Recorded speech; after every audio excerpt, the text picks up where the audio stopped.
धाराशिवमध्ये फेब्रुवारी अखेरीसच दुष्काळाची चाहूल लागतेय। पशुपालक शेतकऱ्यांना याच हंगामामध्ये चारा आयात करावा लागतोय, तर येत्या उन्हाळ्यामध्ये काय परिस्थिती असेल याची शेतकरी कल्पनाही करतात।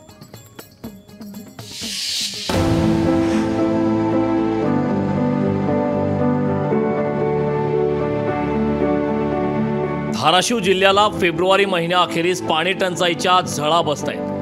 याच महिन्यात विहिरींनी तळ गाठल्याने माणसांसह जनावरांच्या पिण्याचा पाण्याचा प्रश्न उपस्थित होतोय।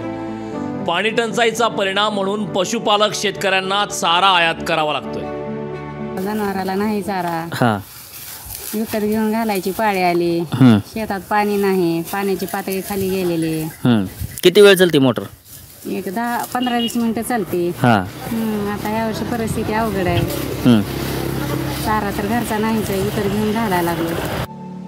येत्या उन्हाळ्यात परिस्थिती आणखी गंभीर होणार असल्याची चर्चा धाराशिवचे पशुपालक शेतकरी करतायत। त्यातच पाणी नसल्याने शेतात उगवणार काय हा प्रश्न त्यांच्या पुढे आहे।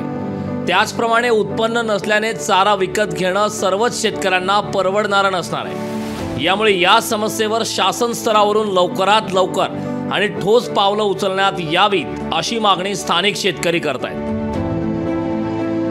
ओमकार कुलकर्णी, लोकशाही मराठी, धाराशिव।